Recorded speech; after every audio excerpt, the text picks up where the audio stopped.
जय हिंद दोस्तों। आज की वीडियो में सभी का स्वागत करता हूं। दोस्तों आज की वीडियो में आप लोगों को मैं अपना इंटरव्यू का एक्सपीरियंस बताने वाला हूं HDFC लोन ऑफिसर में। सबसे पहले दोस्तों मैं आपको बताऊं कैसे मैंने अप्लाई किया, कैसे मेरा इंटरव्यू हुआ, कितनी सैलरी है और कितने टेस्ट होते हैं।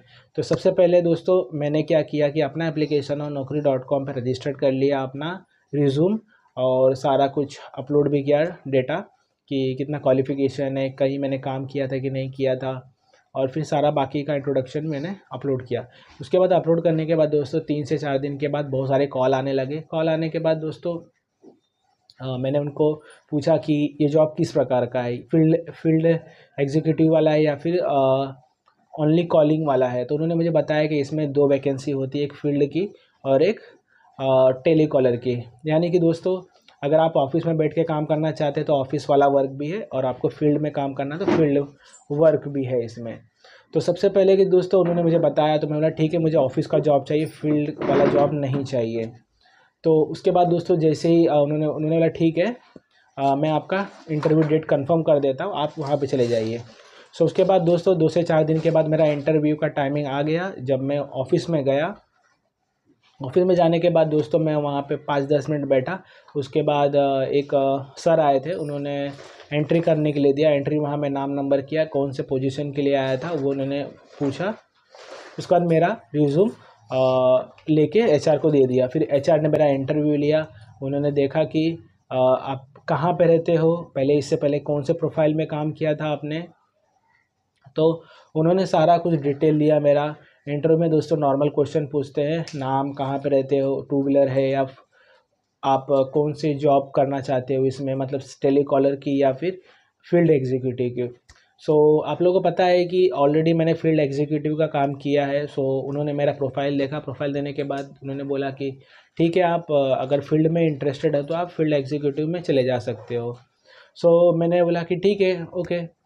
इसमें दोस्तों 2 तरीके का जॉब होता है, एक फील्ड एग्जीक्यूटिव और एक आपका टेलीकॉलर का। तो मैं तो टेलीकॉलर के लिए गया था, लेकिन दोस्तों मुझे पता है कि आप लोगों को दोनों इंटरव्यू के बारे में नॉलेज चाहिए। तो दोस्तों आप लोगों के लिए मैंने ये वीडियो बनाई है, तो दोस्तों एंड तक देखना। उसके बाद दोस्तों HR ने क्या किया, उन्होंने ऊपर 3rd फ्लोर पे भेज दिया जहाँ पे फील्ड एग्जीक्यूटिव का इंटरव्यू होता है। यानी कि जो टेलीकॉलर का जॉब था वो उन्होंने कहा कि एक बार वहाँ पे जाके इंटरव्यू दीजिए। तो वहाँ पे उन्होंने मुझे दूसरी जगह रेफ़र किया। तो पहले फर्स्ट टाइम तो HR ने इंटरव्यू लिया था, और सेकंड टाइम फिर मैं सर के पास गया, यानी कि जो फील्ड एग्जीक्यूटिव के सर थे। फिर वहाँ पे मैं गया, वहाँ पे मैंने सेम वही प्रोसेस किया। एक जन को मैंने रिज्यूम दिया, रिज्यूम देने के बाद सर के पास रिज्यूम लेके गए। उसके बाद एक आधा घंटा मैं बैठा वहाँ पे, क्योंकि वहाँ पे मीटिंग चल रही थी। तो मैंने वेट किया। उसके बाद दोस्तों सर ने मुझे बुलाया। बुलाने के बाद उन्होंने मेरा इंट्रोडक्शन फिर से लिया। उसके बाद इंटरव्यू में क्वेश्चन पूछा कि आप कहाँ पे रहते हो, आपके पास टू व्हीलर है या नहीं है, और आपने इससे पहले कौन से फील्ड में काम किया था। तो दोस्तों इसमें बहुत सारी जानने की चीज़ें होती है, क्योंकि दोस्तों फील्ड एग्जीक्यूटिव अगर जॉब करना चाहते हैं तो आपके पास टू व्हीलर होना ज़रूरी है। उसके बाद दोस्तों आपको फील्ड की नॉलेज भी होनी चाहिए थोड़ी बहुत। अगर आप फ्रेशर है तो कोई बात नहीं दोस्तों, फ्रेशर लोग भी अप्लाई कर सकते हैं। इंटरव्यू में दोस्तों उन्होंने मेरा पूछा कि आपने इससे पहले काम कहाँ पे किया था, क्यों छोड़ा आपने। ये सारी डिटेल उन्होंने लिया। तो आप भी जब भी अप्लाई करते हैं ना जॉब के लिए, तो दोस्तों ये चीज़ें आप देख के जाइए कि आप प्रोफाइल कौन सा चॉइस कर रहे हैं, फील्ड कौन सा चॉइस कर रहे हैं, और उसके रिलेटेड प्रिपेयर करके जाइए। और दोस्तों सबसे महत्वपूर्ण, सबसे इम्पॉर्टेंट चीज़ है जो है दोस्तों प्रोफाइल। जब आप प्रोफाइल में अपना वर्क अपडेट करते हैं तो आपने जो भी काम अभी तक किया है, टेलीकॉलिंग की जॉब की, फील्ड एग्जीक्यूटिव की, ऑफिस वर्क किया, तो वहाँ पे मेंशन कीजिए। उससे क्या होता है दोस्तों, आपका वहाँ पे वर्क दिखता है कि आपने कहीं ना कहीं पे काम किया है और आप काम करते आए हैं और काम सर्च कर रहे हैं। उसके बाद दोस्तों एक बहुत बड़ा टॉपिक है इसमें जो कि मैं आपको बताऊंगा इस वीडियो में। अगर दोस्तों आपका जो ग्रेजुएशन हो गया, ग्रेजुएशन होने के बाद अगर आप किसी फील्ड में जॉब के लिए अप्लाई कर देते हैं, अगर आपको जॉब नहीं मिलता है साल 2 साल 6 महीना, और वो गैप हो जाता है, हो सकता है वो 2 साल का गैप हो सकता है 1 साल का, हो सकता है कि 6 महीने का, हो सकता है दोस्तों वो 3-4 साल 5 साल का गैप हो। तो अगर आप उस गैप में कुछ काम कर रहे हो तो फिर ठीक है, लेकिन अगर आप उस गैप में कोई काम नहीं लगा आपको, आप घर बैठ गए हो और आप लोग कहीं जॉब ही नहीं कर रहे हो, तो वहाँ पे आपका रिज्यूम हो जाता है ख़राब। सो आप लोगों को मैं आपको कहना चाहूँगा कि अगर एक जॉब ना मिले तो दोस्तों आप लोगों को दूसरा जॉब सर्च कर लेना चाहिए, ताकि वो जो रिज्यूम में आपका खालीपन ना दिखे, ग्रेजुएशन के बाद जो 6 महीने का 2 साल 3 साल का गैप ना दिखे, नहीं तो वहाँ पे आपका एक नेगेटिव पॉइंट आ जाता है। उसके बाद दोस्तों इंटरव्यू जो होता है वो हिंदी में होता है, इंग्लिश में होता है। सो दोस्तों ये जो इंटरव्यू होता है नॉर्मल आप हिंदी और इंग्लिश में दे सकते हो। और आप लोगों को बता दूं कि जो कम्युनिकेशन होनी चाहिए अच्छी होनी चाहिए, चाहे वो इंग्लिश हो चाहे वो हिंदी हो। लेकिन इंग्लिश में दोस्तों आप लोगों को ज़्यादा ध्यान देना पड़ेगा, क्योंकि यार टेलीकॉलर की अब जॉब करते हैं ना, तो आप लोग को वहाँ पे इंग्लिश अच्छी चाहिए। अगर आप फील्ड एग्जीक्यूटिव में काम करना चाहते हो तो दोस्तों वहाँ पे भी इंग्लिश अच्छी होनी चाहिए, ताकि आप पेपर को, वर्ड्स को पढ़ सके अच्छे से। सो दोस्तों इसमें मैंने आप लोगों को एक दो चीज़ बताई है। एक तो आपको लैंग्वेज हिंदी इंग्लिश अच्छी से आनी चाहिए। दूसरा दोस्तों आप लोग जॉब के लिए अप्लाई कर रहे हैं, ये फील्ड क्यों चॉइस किया है उसका आंसर ज़रूर लेके जाना, और क्यों इस जॉब में अप्लाई कर रहे हैं। और दोस्तों आपको इंग्लिश हिंदी आनी ही चाहिए, या फिर आपकी लोकल लैंग्वेज जो भी होगी। दोस्तों अब क्या होता है कि इसमें अगर आप लोग ग्रेजुएशन के बाद जॉब के लिए अप्लाई करते हैं है तो फिर आपको वहाँ पे तुरंत मिल सकता है। बट अगर आप लोग जो ग्रेजुएशन के बाद साल 2 साल 3 साल के बाद अगर ये जॉब के लिए अप्लाई करते हैं और आपके रिज्यूम में गैप दिख रहा है 1 साल 2 साल का, तो वहाँ आपको प्रॉब्लम आ सकता है। वहाँ पे आपसे क्वेश्चन किया जा सकता है कि आपने ये जॉब क्यों नहीं किया, इतने दिनों बीच में क्यों नहीं हुआ। और दोस्तों अगर आप फील्ड के लिए जॉब ढूंढ रहे हैं तो आपके पास बाइक कंपलसरी है। अगर आप किसी कंपनी में काम कर चुके हैं और काम करते करते इस फील्ड में आपने जॉब सर्च कर रहे हो और इसे ज्वाइन करना चाहते हो तो फिर बढ़िया, आपका रिज्यूम परफेक्ट है। उसके बाद दोस्तों ये मतलब फर्स्ट इंटरव्यू होने के बाद उन्होंने इंट्रोडक्शन लिया, सारा चीज़ पूछा, बाइक है या नहीं है, इससे पहले कहाँ पे काम किया था, उस काम रिलेटेड मेरा उन्होंने पूरा इन्फॉर्मेशन लिया। इस कंपनी में काम करते थे, कितना साल किया इस कंपनी में आपने काम किया, 1 महीना 6 महीना 1 साल के लिए 2 साल के लिए आपने उस कंपनी को क्यों छोड़ा, क्या रीज़न था। सो मैंने इन चीज़ों के आंसर दे दिए।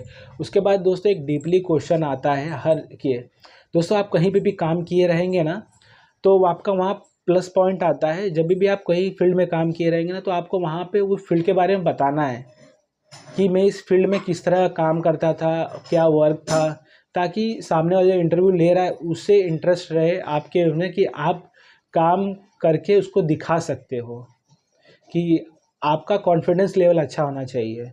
क्योंकि वो आपको ऐसा बात पूछेंगे कि अगर आप उनका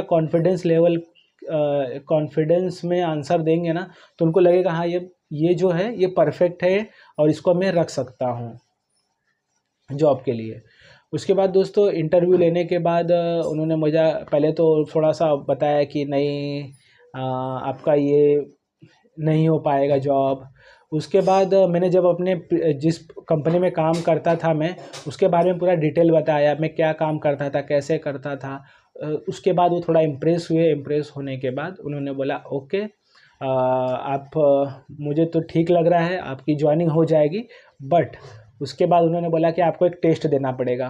तो दोस्तों आपको इसमें टेस्ट भी देना पड़ता है। टेस्ट कैसा होता है दोस्तों, एक होता है ग्रामर के ऊपर, इंग्लिश ग्रामर के ऊपर होता है, 10 क्वेश्चन होते हैं उसमें। और दोस्तों एक होता है मैथ्स का एग्ज़ाम। मैथ्स का एग्ज़ाम में दोस्तों बहुत ही आसान इजी है, परसेंटेज निकालने होते हैं और फिर परसेंटेज हो गया, मैथ्स हो गया, ये सब रिलेटेड बहुत ही इजी आंसर होते हैं। सो इसमें टेस्ट के लिए आप तैयार होके जाइए। नॉर्मल जो कि हमें 7वीं 8वीं में क्वेश्चन आते हैं इंग्लिश रिलेटेड, वही सब क्वेश्चन होते हैं दोस्तों, जिसमें कि द लगाना हो, ऑफ लगाना हो, या फिर कोई प्रेजेंट टेंस, पास्ट टेंस, ऐसे वर्ड को सही करना है। उधर नीचे ऑप्शन दिया रहेगा आपको कि क्या आपको लगाना है, ऑप्शन दिए रहेंगे और फिलिंग द ब्लैंक्स होंगे। तो आपको चिंता करने की ज़रूरत नहीं है, वहाँ पे आंसर भी लिखा होता है, तो आप लोग इजीली आंसर दे सकते हो। तो 2 तरीके का टेस्ट होगा दोस्तों, एक तो ग्रामर के ऊपर कि इसे इंग्लिश पढ़ना और उसमें बराबर ग्रामर समझ में आ रही है या नहीं आ रही है। उसके बाद दोस्तों उसमें दूसरा होता है मैथ्स का। तो मैथ्स का मैंने आपको बता दिया कि मैथ्स का नॉर्मली क्वेश्चन होता है। तो इसमें दोस्तों मैं इंटरव्यू के लिए गया था तो दोस्तों 5 मार्क्स का ये दोनों पेपर था। 10 क्वेश्चन थे, हर क्वेश्चन आधे आधे मार्क्स का था। सो 5 मार्क्स के थे। तो दोस्तों मैंने इंटरव्यू दिया और उसके बाद ये टेस्ट भी दिए। टेस्ट देने के बाद उन्होंने कहा कि अभी हमारी मीटिंग चल रही है, मीटिंग होने के बाद आपको बताएंगे। तो दोस्तों मैं सुबह 11 बजे गया। 11 जाने के बाद मैं कम से कम 4 बजे तक वहाँ पे बैठा, क्योंकि दोस्तों मुझे तो जॉब चाहिए। और मैं वहाँ पे रुका और इंतज़ार किया। तो काफ़ी सर ने भी कहा कि आपका पहला इंटरव्यू हो गया, सेकंड टेस्ट भी हो गया। तो उन्होंने सर के तो तीसरा राउंड था, मेरा तीसरा राउंड बाकी रह गया था। तीसरे राउंड में उन्होंने कहा कि आप हमारी एक मीटिंग है, मीटिंग होने के बाद आपका तीसरा जो इंटरव्यू है वो दूसरे दिन किया जाएगा। तो मैं बोला ठीक है सर, आप मुझे बताइए, वो टाइम पे आऊँगा। तो उन्होंने मुझे नेक्स्ट डे 11 बजे बुलाया है। तो दोस्तों इस जॉब को पाने के लिए आपको कितना क्वालिफ़िकेशन होना चाहिए? तो दोस्तों इस जॉब को पाने के लिए आप लोगों को ग्रेजुएशन पास होना ज़रूरी है। तो दोस्तों ये जो जॉब, जब मुझे कंसल्टेंसी वाले फ़ोन किए थे तो उन्होंने पूछा था कि आपका ग्रेजुएशन कंप्लीट है या नहीं है। तो दोस्तों इसमें ग्रेजुएशन पास होना ज़रूरी है। दोस्तों इसमें सैलरी की बात बोले तो सैलरी के इसमें आपका स्टार्टिंग 15,000 से लेके 20-18 हज़ार तक रहता है, 20-22 के करीब रहता है। क्योंकि मैंने जो कंसल्टेंसी वाले थे उनको मैंने पूछा था कि मेरा तो एक्सपीरियंस ऑलरेडी है दूसरे कंपनी में, तो मुझे कितना मिल सकता है। तो उन्होंने कहा कि आपके डिपेंड अपॉन इंटरव्यू पे ही मालूम पड़ेगा आपको। अगर आपका इंटरव्यू अच्छा जाएगा तो दोस्तों आपको 22,000 तक पगार रहेगा। तो 15,000 से स्टार्टिंग होता है, 22,000 तक इनकी सैलरी होती है। तो जैसा कि आप लोगों को पता है कि हर एक कंपनी जो फ्रेशर को 15,000 से शुरुआत सैलरी देती है। यहाँ पे मैं इंटरव्यू के लिए गया था तो उन्होंने मुझे आएगा 15 तक स्टार्टिंग है। उसके बाद आप अगर आपको जो भी हम पेमेंट बताएंगे उसके बाद अगर आप एग्री हो तो प्रोसेस करते हैं आगे। दोस्तों आप लोगों को इन्फॉर्मेशन मैंने इसीलिए बताया है 2024 में, बिकॉज़ आप लोग भी दोस्तों रेडी हो जाइए जॉब सर्च करने के लिए। जितना जल्दी हो सके दोस्तों आप लोग जॉब के लिए अप्लाई कीजिए, बिकॉज़ दोस्तों ये आप लोगों के लिए एक बिग अपॉर्चुनिटी है। तो जितना आप इंटरव्यू दोगे ना उतना आपका कॉन्फिडेंस लेवल अच्छा होगा। दोस्तों इससे पहले जो मैंने इंटरव्यू दिया था, मैंने बहुत ही ज़्यादा इंटरव्यू दिया था, तब जाके मैं इस कंपनी में जाके अच्छे से इंटरव्यू दे पाया। सो आप लोग इंटरव्यू देते रहिए। जो फ्रेशर होते हैं दोस्तों थोड़ा सा नर्वस हो जाते हैं कि इंटरव्यू में क्या पूछेंगे, कुछ गड़बड़ी हो गई तो इंग्लिश नहीं आ रही है। सो ऐसा कुछ नहीं होता है दोस्तों। अगर आप किसी भी कंपनी में काम कर लेते हैं तो वो जो फेयर होता है ना दोस्तों वो निकल जाता है। और आप बार बार इंटरव्यू देते हैं ना तो वो फेयर निकल जाता है, घबराहट नहीं होती है। वैसे फ्रेशर और एक्सपीरियंस दोनों लोगों को घबराहट होती है, बट सिचुएशन को लोग हैंडल कर सकते हैं। क्योंकि दोस्तों जो इंटरव्यू लेता है ना वो देखना चाहता है कि इनके अंदर काबिलियत है या नहीं है, और बोलने की स्पीकिंग, कम्युनिकेशन, उनका बिहेवियर सब कुछ देखते हैं कि कल के दिन ये क्लाइंट के पास गए तो कैसा ही क्या ये क्लाइंट को कैसा पिच करेंगे, कैसे उन्हें कन्विंस कर पाएंगे। तो जो कन्विंसिंग पावर होती है ये सारी देखी जाती है। तो दोस्तों आज की वीडियो में बस इतना ही, और दोस्तों नेक्स्ट वीडियो में बताऊंगा कि ज्वाइनिंग हुई या नहीं हुई। तो आज की वीडियो में आप लोगों को मैंने बताया कि जॉब कैसे मैंने सर्च किया, कितनी सैलरी है, टेलीकॉलर की जॉब है, सेल्स फील्ड की जॉब है, एजुकेशन कितना चाहिए, कौन से प्लेटफॉर्म से आपको अप्लाई करना है, या फिर अगर आपके दोस्त कोई जॉब कर रहा है तो उसके रेफरेंस के थ्रू जा सकते हो। इंट्रोडक्शन में क्या बोलना है, इंट्रोडक्शन में क्या पूछते हैं वो आप यूट्यूब पे बहुत सारे वीडियो है, वहाँ से आप इंटरव्यू की तैयारी कर सकते हैं। बहुत इजी वे में इंटरव्यू के बारे में बताते हैं। तो दोस्तों इस जॉब के लिए फ्रेशर भी अप्लाई कर सकते हैं और एक्सपीरियंस पर्सन है वो भी अप्लाई कर सकते हैं। और आप लोगों को मैं बता दिया कि इंटरव्यू होता है और इसमें 3 राउंड होते हैं। एक तो स्टार्टिंग में एक इंटरव्यू होता है जो कि वहाँ के टीम लीडर भी ले सकते हैं, या फिर कोई और अदर सर रहेंगे वो भी ले सकते हैं। उसके बाद छोटा सा एग्ज़ाम होता है, उसके बाद एक बड़े सर होते हैं वो मैनेजर हो सकते हैं, वो भी ले सकते हैं। सो दोस्तों अगर ये वीडियो पसंद आए, इन्फॉर्मेशन पसंद आई है, या फिर आपके मन में कोई क्वेश्चन है तो दोस्तों कमेंट करके बताइए कि आपके मन में क्या क्वेश्चन है, और उसके रिप्लाई मैं ज़रूर दूंगा। दोस्तों आज के वीडियो में बस इतना ही। जय हिंद, जय भारत।